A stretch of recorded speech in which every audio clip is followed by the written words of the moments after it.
Vers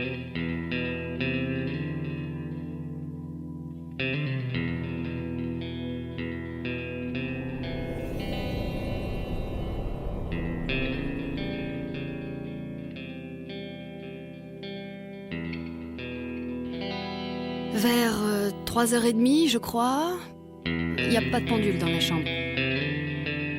J'ai été réveillée, sa respiration était bruyante, et j'avais l'impression qu'il étouffait. Je voulais appeler un médecin. Puis il m'a dit qu'il voulait prendre un bain chaud. Je sais pas combien de temps j'ai pu dormir. J'ai couru à la salle de bain. Sa tête était pas dans l'eau. Il semblait dormir. Un peu de sang se trouvait sous les narines. J'ai secoué mon ami. J'ai cru pouvoir le réveiller. J'ai pas pu.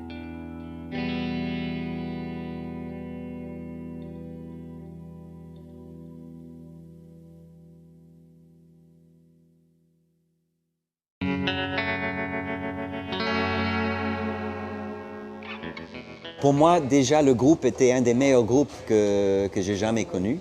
Combinaison de time and place parfait, c'est-à-dire lieu et époque parfait pour créer quelque chose de nouveau. Tous les éléments étaient là, une guitariste formidable, un batteur qui faisait les percussions, aimait beaucoup le style indien avec le blues et tout ça, il était parfait. Et Ray Manzarek qui avait basé sur le classique, enfin il était complètement habile. Et Jim Morrison qui chantait avec une voix très spéciale, voix un peu pop à la Sinatra, mais moderne. L'association du Manzarek-Morrison, ce son d'orgue avec les basses jouées à l'orgue, ce son qu'il a apporté, ça a vraiment collé complètement avec le message de Jim. Il y avait une originalité, quelque chose de très rock avec une couleur un peu jazzy de temps en temps, plus le message de Jim, qui était le message justement qui fait que le groupe est maintenant immaculé. Ce message deal avec les relations entre les adolescents et leurs parents. Son projet, c'est de mener les adolescents au-delà des repères familiers de l'Odyssée juvénile. C'est sa phrase exacte. Et il dit « Je veux mener les adolescents jusqu'au domaine symbolique de l'inconscient, jusqu'à des univers fantastiques ». Donc, au départ, vous voyez, c'est pas un projet de chanteur rock, c'est un projet en fait de poète que personne n'a retenu d'ailleurs dans l'histoire. Dans un interview qu'il a fait en 1967, au début de 67 dans la presse, il considère l'histoire du rock de la même manière que l'origine du théâtre grec. C'est-à-dire qu'il dit le théâtre grec, c'était des paysans qui battaient du blé sur l'aire de battage, ils chantaient, en l'honneur notamment de Dionysos, et tout d'un coup, il y en a un qui s'est mis à l'écart et qui a chanté. Et moi, en tant que chanteur rock des années 1960, je me considère un peu comme un comédien de l'art antique grec, et je suis le lien entre les spectateurs et le sacré. C'est quelqu'un qui a vraiment brûlé 5 ans de sa vie avec les Doors, mais qui a préparé sa future long terme en allant à l'université de Los Angeles, UCLA, en étudiant le cinéma, pour reprendre ça après l'expérience des Doors. Les Doors étaient un départ de sa jeunesse pour se lancer et se défoncer avec ça. Et une fois qu'on s'est purgé de tout ça, que maintenant, bon, revenons aux choses intello, où il pouvait s'exprimer d'une manière sérieuse. Les chansons, elles renvoient en fait à la littérature et aux différentes littératures européennes et américaines. Et elles ne renvoient pas du tout à des expériences. Et Morrison n'était pas du tout intéressé pour renvoyer des jeunes à l'histoire de drogue. Lui, ça ne l'intéressait pas. Par contre, c'est vrai que l'ivresse, le vin, qui permet la sociabilité, et en ce sens-là, Morrison, il est européen. Et il n'est pas américain.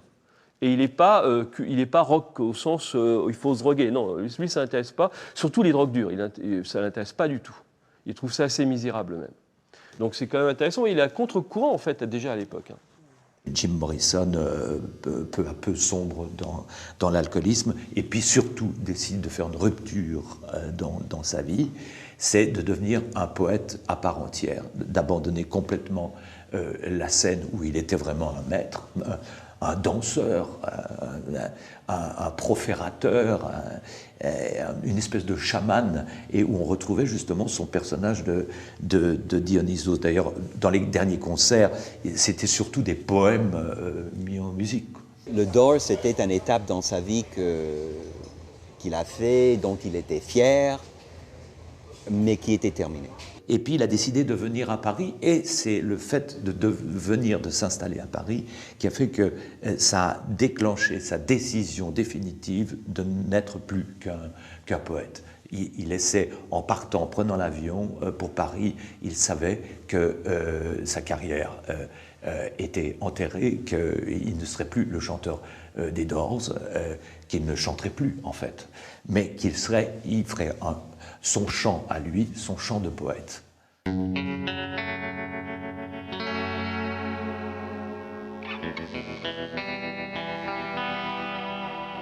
Les Doors étaient un sujet tabou pour lui. Il ne voulait absolument pas en parler. Moi, je pense que pour lui, les Doors, c'était fini, qu'il avait envie de passer à autre chose. Et s'il était venu à Paris, c'était pour, d'une part, je pense, fuir le procès de Miami, parce qu'il risquait quand même gros, et il n'y avait pas d'accord d'extradition pour ce sujet entre la France et les États-Unis. Et puis aussi, il aimait beaucoup la France par rapport au cinéma, la Nouvelle Vague, Truffaut, Godard, etc. Et également la poésie française, Baudelaire. Jim Morrison arrive à Paris début mars. Il a quitté les États-Unis dans un contexte un peu particulier. Il est très usé moralement, il est fatigué. Ses relations avec les Doors sont dégradées. Ils ont terminé le dernier album et le contrat qui les liait avec Elektra. Arrivé à Paris, il rejoint Pamela qui était là depuis quelques jours avant. Donc Morrison arrive vraiment à Paris dans un désir de changement. Il veut se ressourcer, il veut faire oublier la rockstar et oublier lui-même qu'il est une rockstar.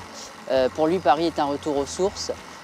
Paris représente la ville de tout son monde littéraire, tous les auteurs qui ont nourri son talent et son inspiration. Et alors Morrison, justement, il vient à Paris parce que l'architecture l'intéresse et parce qu'il y a tout un tas d'Américains, d'ancêtres américains, ou de poètes français comme Baudelaire qui ont habité. D'ailleurs, comme par hasard, il habite rue Beautrilly où habitait Charles Baudelaire. Je suppose que ce n'est pas un hasard.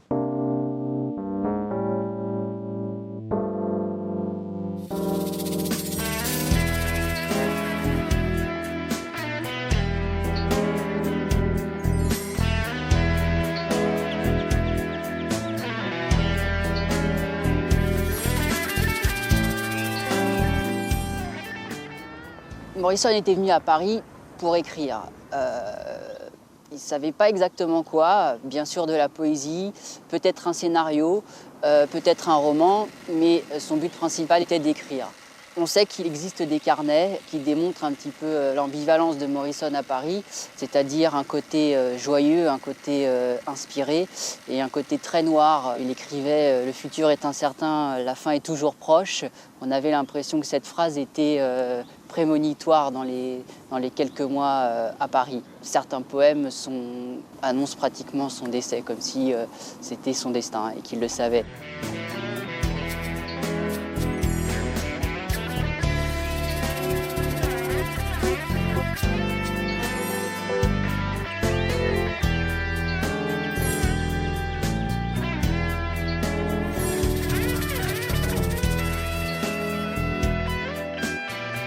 La poésie de Jim Morrison renvoie à toute autre chose qu'à l'histoire du rock. En fait, c'est une histoire qui renvoie à sa culture la plus littéraire et la plus classique qui soit. Ce qui est emblématique de cette littérature-là, c'est le goût de la métamorphose. Or, chez Morrison, on va trouver des thèmes comme le papillon, donc c'est une figure par excellence de l'instabilité. On va trouver le thème de l'arc-en-ciel, par exemple, dans une chanson qui s'appelle Love's Hide. Ce qui est intéressant aussi dans Morrison, c'est que, comme dans la poésie baroque, la mort est théâtralisée. croisé. Alors on le trouve par exemple dans The End, on le trouve dans End of the Night, c'est-à-dire Le voyage au bout de la nuit, dans When the Music's Over, dans Riders on the Storm. On a une mise en scène en fait.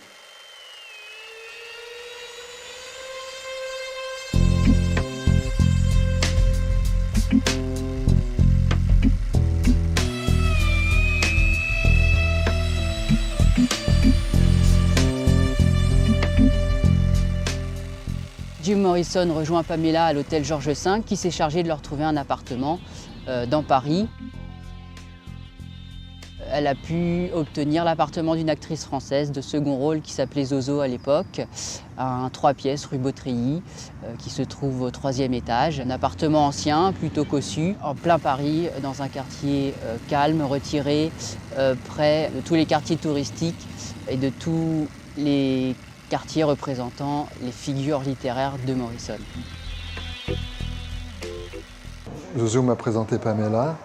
Et un jour, Pamela, quand Jim est arrivé à Paris, elle me l'a présenté par hasard dans la rue, on s'est croisés. Et voilà, je te présente Jim. Et moi, je n'avais aucune idée qui était Jim Morrison.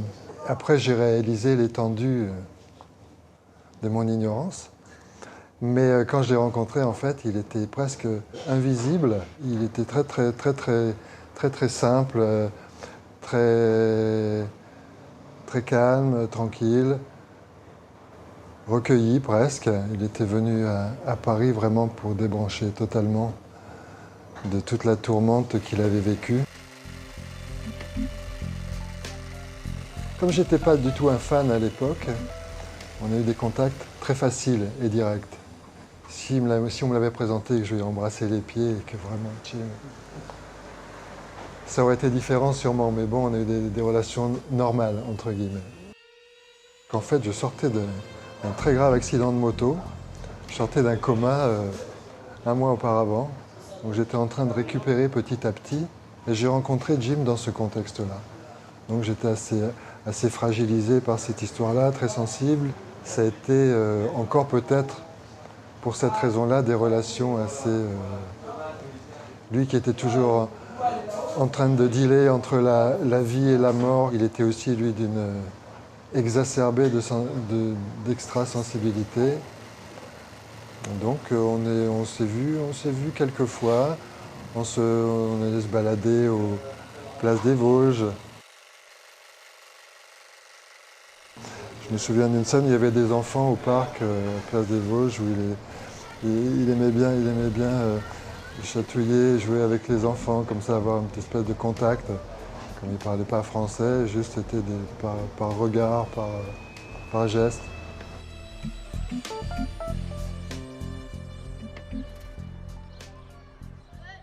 C'était vraiment une étoile filante dans ma vie et le peu de fois où on s'est vu, c'était en même temps intense parce que lui était quelqu'un que je n'avais pas remarqué au début mais qui trimballait en lui une vraie histoire, une vraie souffrance, une déchirure. Et une grande douleur, et ça se sentait vraiment dans sa façon d'être. Et puis on se baladait sans rien dire souvent, et puis quelquefois on rigolait sur un truc. C'était une très bonne rencontre. Je me souviens, c'est cet état de calme, de recueillement et d'intérieur. On avait l'impression qu'il était venu ici dans l'esprit vraiment de se reconstruire ou de se retrouver d'une certaine manière. Et c'est vraiment ce que ça dégageait.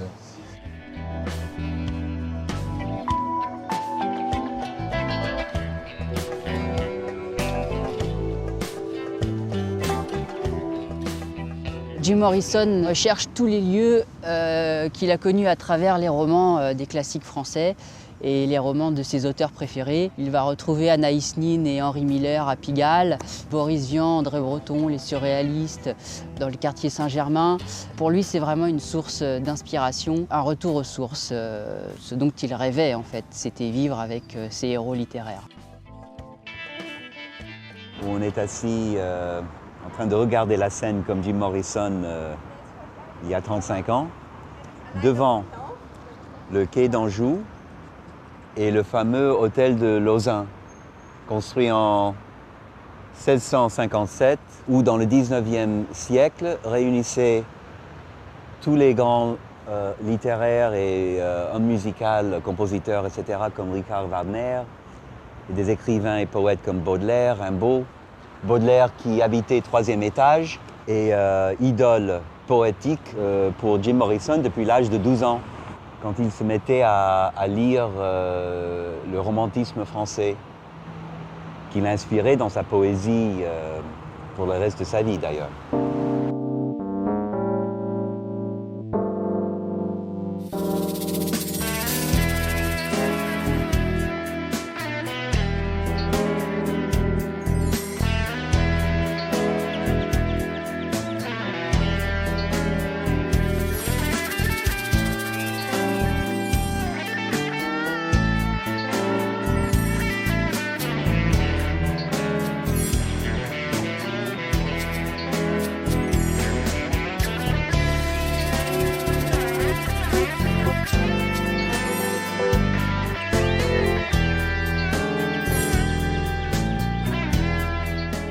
C'est quelqu'un qui m'a offert un gros bouquin, gros comme ça, avec marqué Jim Morrison, poésie. Une chose que je ne connaissais pas. Je connaissais Jim Morrison, le groupe, les Doors et tout ça. Et j'ai commencé à le feuilleter comme ça vaguement, ce bouquin. Et puis, tout simplement, j'ai commencé au bout d'un moment à lire les textes et je me suis aperçu que, malgré ce que moi j'avais comme espèce de passé par rapport à lui, qui était une chose, Morrison, le mythe désespéré et tout ça, qui était une chose extrêmement vivante, qui donnait beaucoup d'espoir et qui racontait que la vie, il suffit de la regarder un petit peu sous un autre angle pour que les choses puissent évoluer, quoi. Et au fur et à mesure où je me suis confronté à cette écriture-là, je me rendais compte que ce que racontait Morrison dans ses poèmes, c'était que tout simplement, il fallait se mettre un petit peu à un endroit décalé vis-à-vis du réel et qu'au final, le monde pouvait nous appartenir à partir du moment où, comme il disait, c'est dans le nom du groupe, hein, on enlevait les œillères et puis on regardait devant d'une façon un peu différente, quoi. Comme il étudiait en art et étudiait en cinéma en particulier, forcément s'oppose à lui le problème de qu'est-ce que c'est que la vision et qu'est-ce que c'est que le cinéma. Et à partir de là, si vous voulez, il développe l'idée que le cinéma et la télévision en particulier sont des moyens, des médias qui ont fait perdre le sens de la perception aux spectateurs qu'il appelle les nouvelles créatures, c'est-à-dire des gens en fait qui restent inertes et passifs. Il dit le monde est divisé en deux, il y a d'un côté les acteurs, c'est-à-dire ceux qui créent, et puis il y a ceux qui regardent. Il est absolument obsédé par la vacuité, le vide des images. Et donc ça ne devrait pas tellement nous étonner parce que c'est ce qui nous arrive à nous aujourd'hui.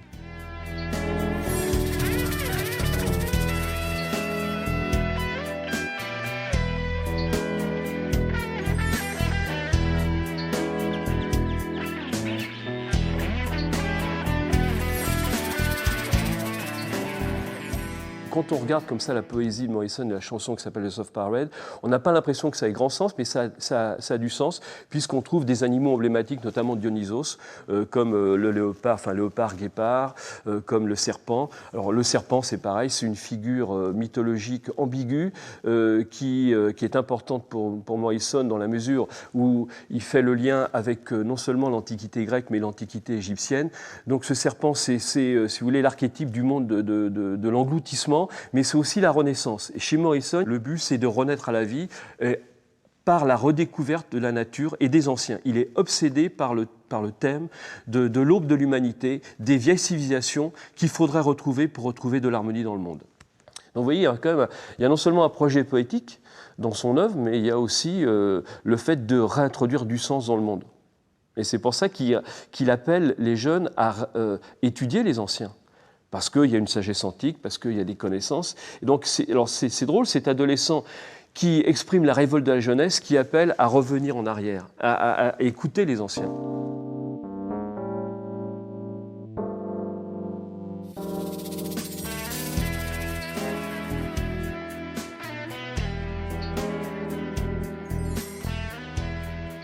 Je me suis dit, Tiens, c'est marrant, Morrison, ces textes, moi, perso, je les ai jamais entendus à Paris. Et puis je me suis un peu renseigné et on m'a dit, bah ouais, effectivement, la poésie de Morrison n'a jamais été racontée, transmise à un public. Je me suis dit, c'est une chose où on est touché, où on n'est pas touché. C'est pas un texte de théâtre où il y a une distribution de rôles, tout ça.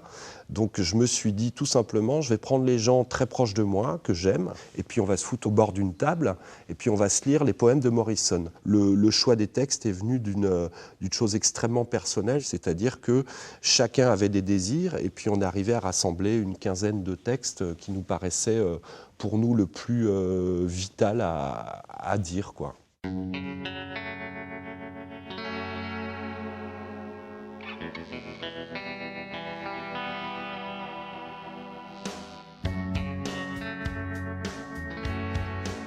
La proposition que moi j'avais faite à l'équipe artistique, c'était reprenons un petit peu ce que raconte Morrison, où il nous raconte qu'il faut un petit peu casser les barrières, se révolter. Et par rapport à ça, la première chose qu'on a fait, en fait, c'est qu'on a travaillé pendant une semaine dans le noir, dans cette salle précisément.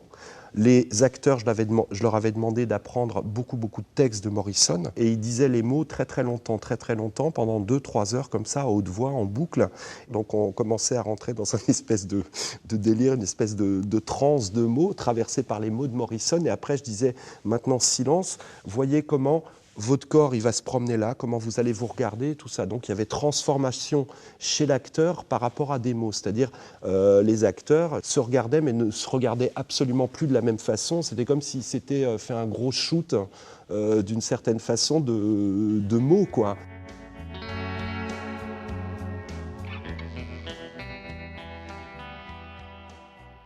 Quand j'ai abordé cette poésie, non seulement en tant que comédien, la première chose qui m'a étonné, c'était pas tellement en fait Morrison et le groupe des Doors, même si je trouvais que sa voix était assez sublime et que la musique était très novatrice dans la sphère du rock, mais c'est de voir comment ce chanteur est devenu un véritable poète. Il l'était au départ. On en a des témoignages, ses propres témoignages, lorsqu'il se trouvait à l'université, dans les facs en Californie. Il a pris connaissance de tas de poètes et de philosophes, notamment Nietzsche, Aldous Huxley, les portes de la perception. Et d'ailleurs, c'est en lisant les portes de la perception qu'il a donné le nom de son groupe, les Doors. Manifestement, Morrison a beaucoup lu. Il a beaucoup lu des choses très précises. Dans son deuxième album qui s'appelle Strange Days, c'est-à-dire Les Jours étranges, c'est en fait le thème de l'étrangeté, c'est un thème typique grec ancien, c'est-à-dire de Dionysos, celui qu'on va appeler aussi Bacchus chez les Romains. Donc c'est le dieu de l'étrangeté, le dieu de l'ivresse, le dieu du vin. Mais quand on boit du vin, on n'est plus totalement soi-même. On est étranger à soi-même. La preuve, c'est quand on est ivre, on se contrôle absolument plus. Donc si vous voulez, le but, c'est d'arriver à l'ivresse mystique. Et alors, ce qui est étonnant, c'est de voir que dans le théâtre dionysaque qui a été introduit par Pisistrate au VIe siècle avant Jésus-Christ, on trouve l'idée suivante, ce qu'il faut être ivre pour chanter les louanges de Dionysos. Morrison, de cette manière-là, nous indique quel est son projet poétique. Il nous donne des clés pour ouvrir les portes, d'où le titre The Doors, les portes. C'est bien sûr les portes de la perception, mais pas uniquement, c'est surtout les portes de la connaissance.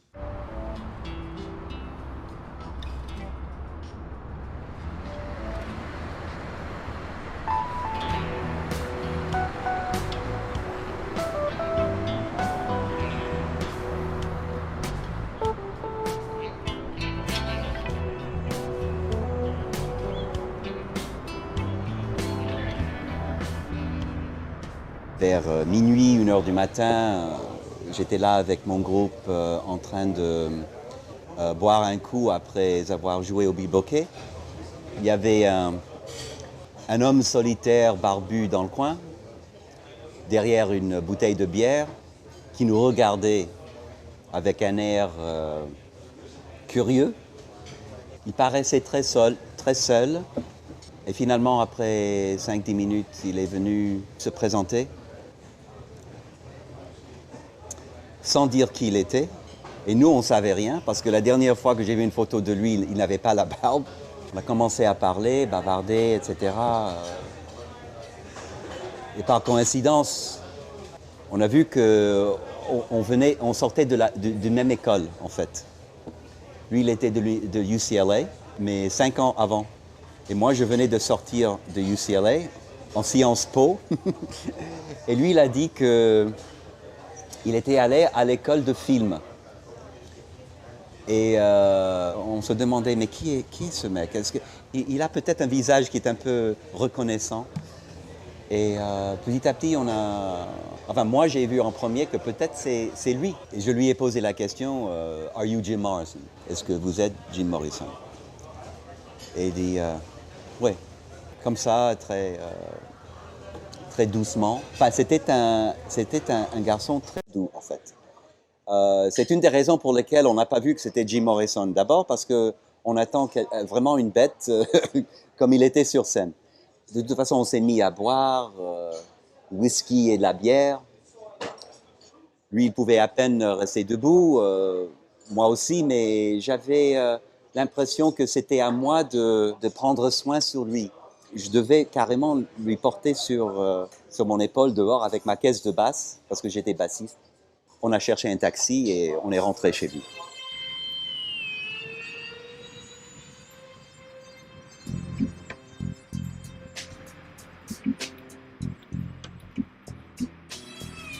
Les choses qu'on avait en commun ensemble, c'est d'abord qu'on était américains à Paris. On a ressenti non seulement la France et Paris, mais Saint-Germain-des-Prés, toute l'atmosphère, l'ambiance fantastique, créative d'être là pour se mettre au café avec cette ambiance presque intellectuelle où on peut trouver une sorte de solitude, où on peut penser aux choses créatives. Je l'ai ressenti complètement différent de mon image de lui avant. C'est-à-dire qu'il a voulu se transformer de musicien en poète, en fait. Pour moi, c'était quelqu'un qui était brûlé, complètement terminé en tant que musicien, ne pouvait plus chanter. Il était quelqu'un qui donnait l'impression d'être plus intellectuel qu'un musique de rock, qui faisait un tabac sur scène ou qui faisait scandale. J'ai su après, en apprenant ou en lisant sa poésie après, American Prayer, qui l'a influencé. Pour moi, il était très, très, très influencé techniquement dans la forme de Jack Kerouac. D'autre part, pas dans la forme immédiate, mais peut-être conceptuellement, de Rimbaud et Baudelaire. Une autre raison pour laquelle il est venu en France.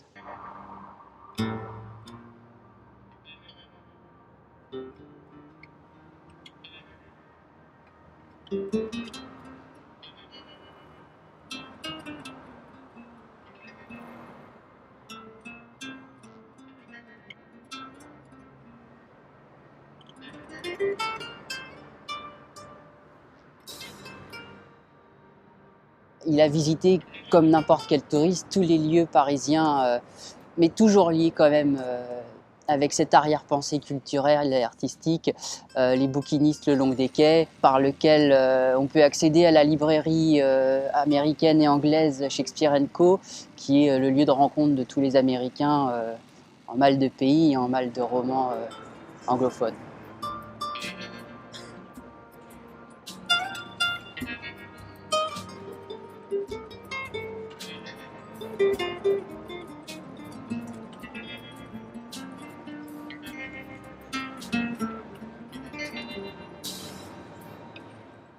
Jim Morrison donc, habitait 17 rue Beautreilly, mais la propriétaire, entre deux tournages, revenait de temps en temps. Et à ce moment-là, ils étaient obligés de se loger ailleurs. Et c'était l'occasion pour eux d'aller à l'hôtel des Beaux-Arts, hôtel que Morrison avait déjà fréquenté une année auparavant, qui est l'hôtel où Oscar Wilde est mort. Donc toujours une référence littéraire qui était pour Morrison l'essentiel dans sa recherche de retour aux sources à Paris.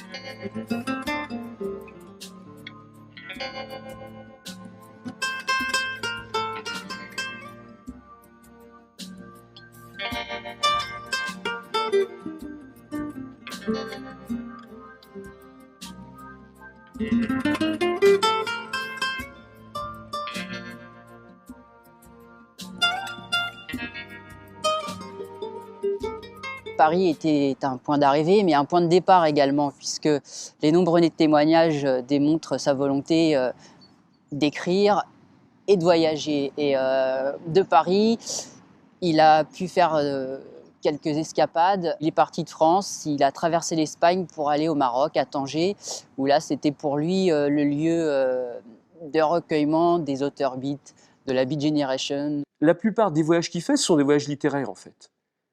Ce ne sont pas simplement des voyages touristiques, ce sont des voyages littéraires. Pour Paris, il est intéressé par tout le côté ancien, par la ville, parce que dans certaines de ses chansons, il y a le thème de la ville qui apparaît, et pour lui, la ville, ça doit avoir un centre, ça doit avoir des lieux symboliques, et ce qu'il critique dans Los Angeles, justement, c'est que ce sont des quartiers qui se répètent à l'infini sans centre.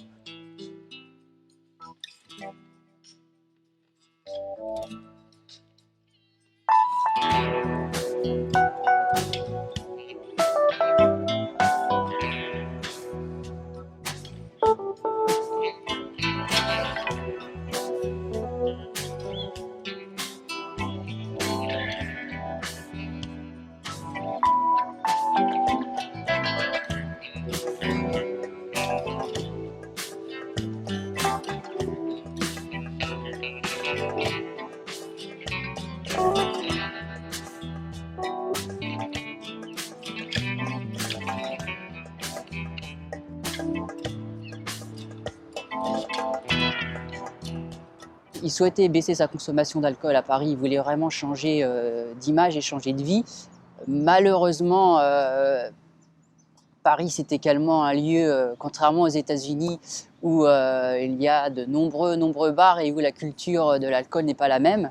Pamela avait également des problèmes d'héroïne, qu'elle cachait à Morrison, et c'était une cause de leurs nombreuses disputes, puisqu'il était contre cette drogue. Même s'il en a pris beaucoup dans sa vie, c'est l'une des seules qu'il ne défendait pas. À partir de ce moment-là, il s'est retrouvé souvent seul. Donc, il allait voir quand même les amis qu'il connaissait à Paris, Agnès Varda, Alan René, mais ça ne suffisait pas tout à fait à combler sa solitude.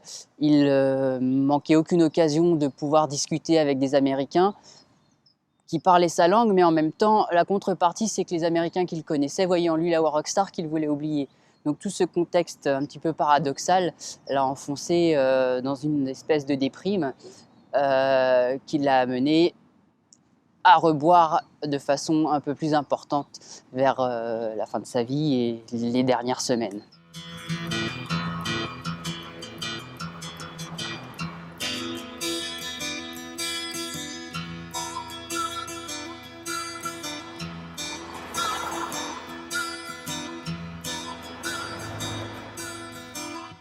C'était par une nuit de mai 71, début mai 71. J'étais dans ce club derrière qui à l'époque s'appelait le Rock'n'Roll Circus. J'étais avec des amis assis à une table et à un moment donné, j'ai vu une ombre surgir et sauter sur toutes les tables. Je n'ai pas reconnu qui c'était, je n'ai pas fait vraiment gaffe, mais c'était quelqu'un qui était vraiment bien bourré. Et 1 heure après ou 2 heures après environ, je suis parti pour rentrer chez moi. Et j'ai vu ce type à l'entrée qui donnait des coups de pied dans la porte, qui voulait rentrer et que les videurs avaient du mal à contenir.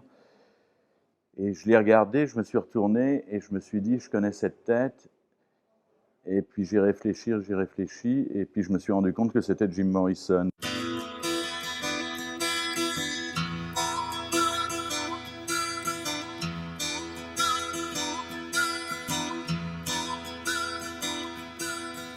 Je l'ai appelé, il est venu vers moi en disant « Yeah !» Et puis là, je me suis dit, qu'en faire ? À l'époque, j'habitais chez mes parents, je me voyais mal ramener ce gars bourré. Donc je réfléchis et je me suis dit que le mieux, c'était que je l'amène chez Hervé Muller, qui est un ami et qui était rock critique à l'époque. Donc il n'avait pas le téléphone, je ne pouvais pas le prévenir. Donc j'ai pris Morrison sous mon épaule et on a cherché un taxi. Finalement, il y en a un qui s'est arrêté. Donc j'explique à Morrison que les gens dorment, qu'il est tard et tout. Et Hervé habitait à l'époque, je crois, au 5e ou au 6e sans ascenseur. Et Morrison me tapait dans le dos à chaque marche et me disait « they sleep ». Donc on a mis un peu de temps pour arriver en haut. Et je frappe et j'entends maugréer, c'est qui et tout. Et je dis, c'est moi, je suis avec Morrison. Et Hervé me dit, écoute, la porte est ouverte, rentre, pas la peine de raconter de conneries. Si tu veux dormir, tu prends un sac de couchage et tu te couches. Et finalement, Yvonne, son amie, vient nous ouvrir. Morrison rentre et s'étale de tout son long sur leur lit.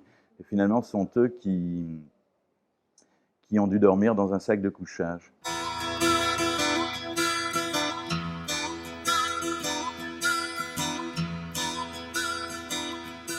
Le lendemain, Jim s'est réveillé, se demandait où il était. Hervé lui a raconté toute l'histoire que je leur avais racontée. Et il a décidé de les emmener prendre le petit déjeuner. Ils ont trouvé un bar qui s'appelait le bar Alexandre, avenue Georges V, bar qui n'existe plus maintenant. Et au petit déjeuner, il s'est commandé une bouteille de Chivas et c'était reparti pour un tour. Il était de nouveau bourré.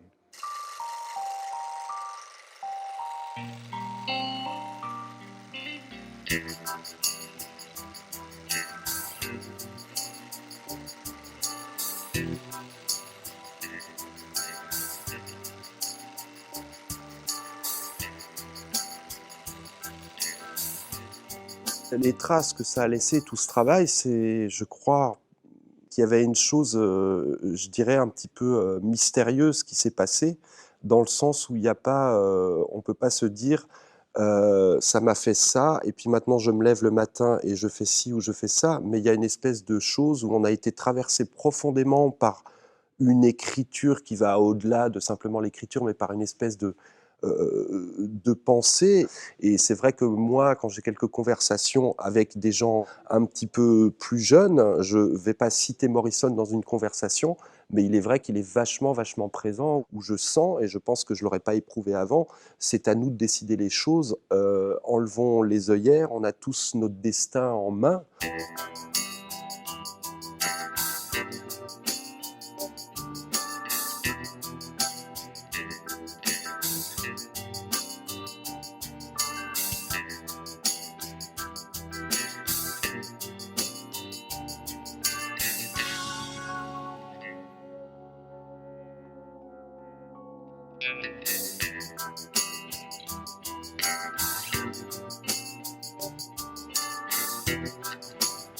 Étant jeune musicien à Paris, dont mon père travaillait à l'ambassade américaine, j'avais des cheveux longs jusqu'aux épaules. Et pour moi, Morrison était la version, disons, connue et réussite dont je rêvais d'être.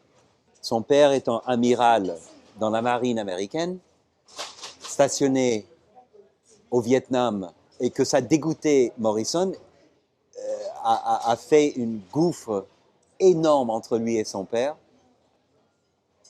et que moi j'ai ressenti parce que, à part le fait que j'aimais mon père, j'avais le même gouffre entre moi et un employé de corps diplomatique, disons. On était tous jeunes et contre la guerre au Vietnam, tous contre l'établissement. Et que Morrison représentait exactement une sorte d'idole musicale, politique, intellectuelle, etc. J'ai ressenti de plus en plus après sa mort, jusqu'à ce jour, l'importance qu'il avait sur moi. Et quand je suis allé à visiter pour la première fois l'année dernière son tombeau, j'ai ressenti presque avec un magnétisme physique sa présence, tellement je le trouve vivant et important, et pour moi il est toujours là, je ressens sa présence.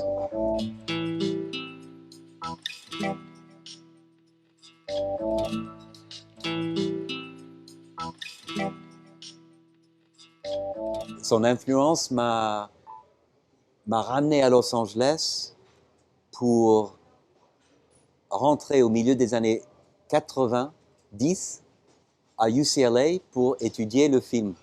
C'est-à-dire que j'ai retracé ce que lui, il a fait. C'est ça l'énorme influence qu'il avait sur moi 24 ans après que je l'ai rencontré.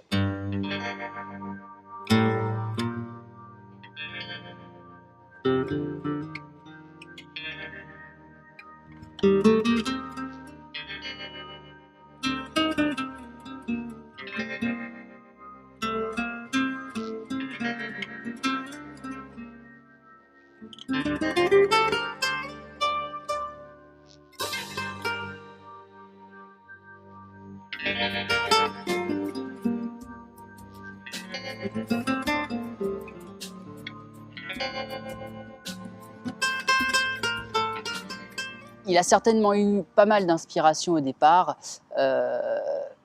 mais la solitude et les relations avec Pam se dégradant, on peut penser que dans ces périodes de déprime, il n'écrivait plus grand-chose. Donc c'est un petit peu un semi-échec, on va dire, pour Morrison, Paris. Et c'est peut-être aussi ce qui a engendré sa mort.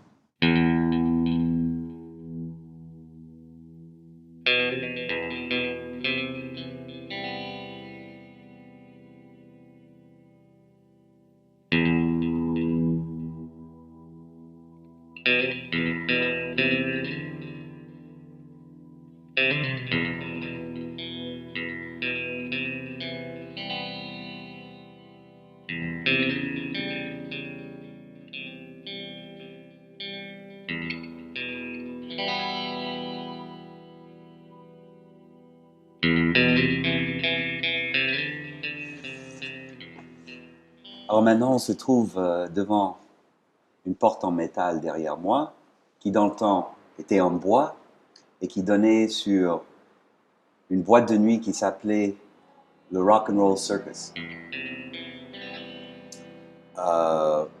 Où à l'époque que Jim Morrison vivait à Paris, était l'endroit où il fallait aller le soir, ou pour se faire montrer, ou pour trouver la drogue, ou pour écouter la musique, ou pour se défoncer en général, où allaient tous les musiciens, y compris les Rolling Stones et d'autres Britanniques qui visitaient Paris.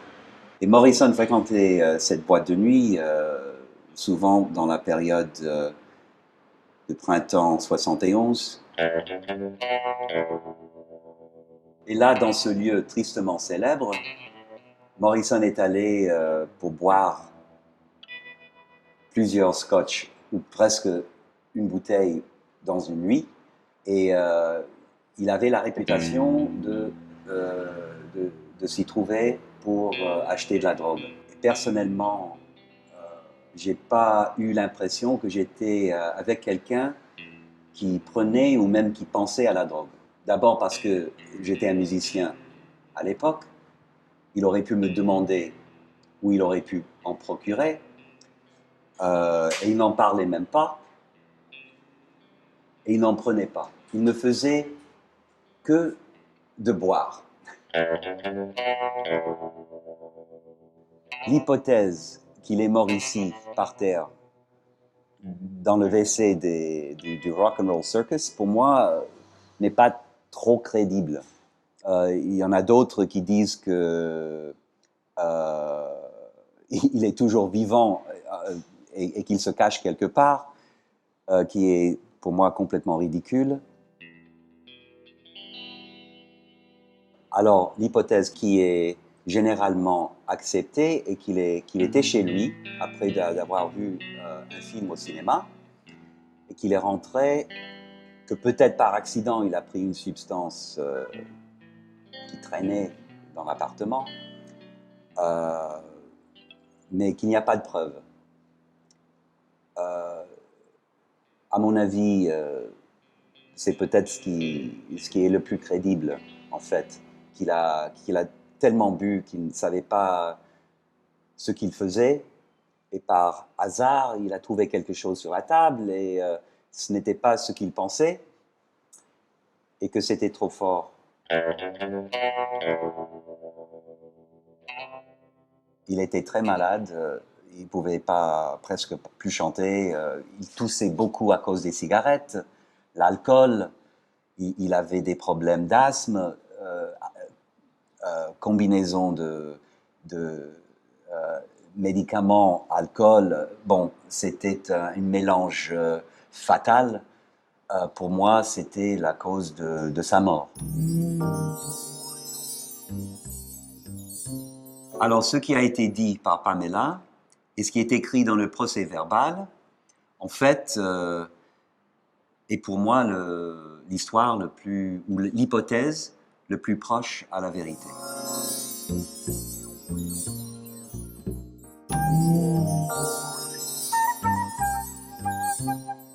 Vers 3h30, je crois, il n'y a pas de pendule dans la chambre. Je me suis pas inquiétée de l'heure, j'ai été réveillée par le bruit que faisait mon ami en respirant. Sa respiration était bruyante. Mon ami m'a dit qu'il se sentait bien, qu'il ne voulait pas voir de médecin. Puis il m'a dit qu'il voulait prendre un bain chaud. Je sais pas combien de temps j'ai pu dormir. Je me suis réveillée en sursaut. J'ai couru à la salle de bain. J'ai vu que mon ami était encore dans la baignoire. Sa tête n'était pas dans l'eau, il semblait dormir. Sa tête était appuyée contre le rebord de la baignoire. Un peu de sang se trouvait sous les narines. J'ai secoué mon ami. J'ai cru pouvoir le réveiller. J'ai pas pu. Quand ils ont découvert donc le corps de Morrison, la première chose qu'ils ont faite, c'est effectivement de le sortir, si j'ai bien compris, de la baignoire, le nettoyer, l'essuyer. Donc déjà, on a des indices qui disparaissent fatalement puisqu'il n'est plus sur la scène du crime, on va dire. On aurait dû faire les premières constatations sans bouger le corps, sans toucher à rien, pour constater l'état de la baignoire, puisqu'il a vomi du sang, et on aurait peut-être trouvé quand même des indices qui auraient permis d'orienter le diagnostic de la mort. Parce que là, on a conclu à une mort par arrêt cardiaque, on meurt tous d'arrêt cardiaque, hein, et de mort naturelle. Alors, on aurait dû se poser la question de savoir pourquoi un individu jeune comme Jim Morrison peut brutalement décompenser, faire ce qu'on appelle une hématémèse, c'est-à-dire vomir du sang. C'est forcément qu'il y a quelque chose qui se passe à l'intérieur du corps. La grande question qu'on se pose, comment est-il réellement mort? Bon, il faut savoir que c'était un alcoolique. Donc déjà, le foie n'est pas forcément en très bon état. Première chose. Deuxième chose, il est asthmatique. On n'a pas regardé non plus s'il y avait des traces de piqûres. On n'a pas recherché de toxiques ni dans l'urine, ni dans le sang, ni dans les viscères de Morrison. On n'a pas recherché, je vous l'ai dit, la noyade, donc on n'a pas fait d'anatomopathologie. Enfin bref, on a délivré un certificat de décès sur une mort un peu suspecte. En tout état de cause, un homme de 28 ans, même asthmatique, ne meurt pas d'une mort naturelle et d'un arrêt cardiaque brutalement. En tout cas, on doit se poser des questions. Alors maintenant, ce serait fait et on ferait systématiquement l'autopsie du corps avant de donner le permis d'inhumer.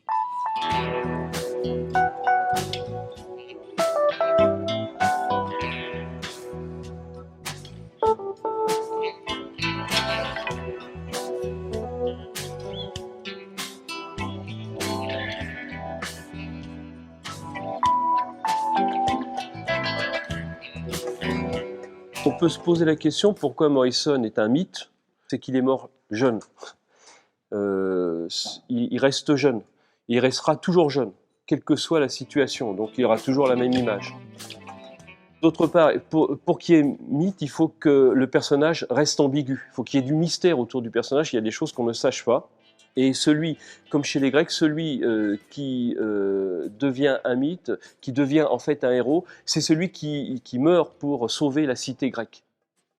Donc il y a un côté sacrifice dans la constitution du mythe.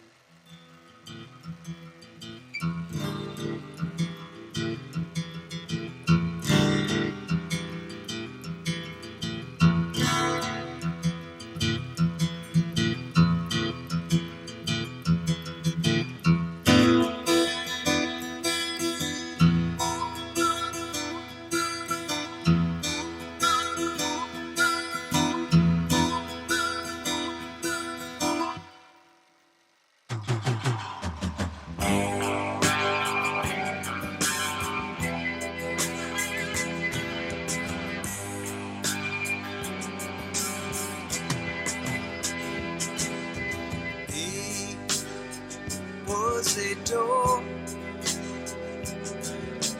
opened up wider than it was before. He opened it up to heaven. He opened it up to hell.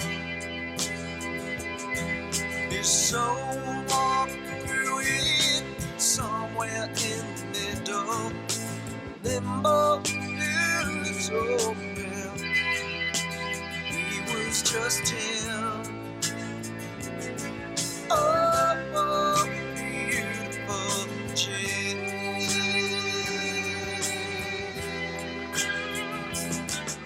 Après tout, peut-être la vérité restera toujours derrière cette porte.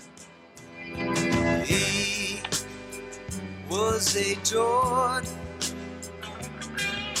but superstardom left him cold and made him kind of bored. He wasn't what the girls made him out to be. Just cared about his whiskey and his poetry was just him.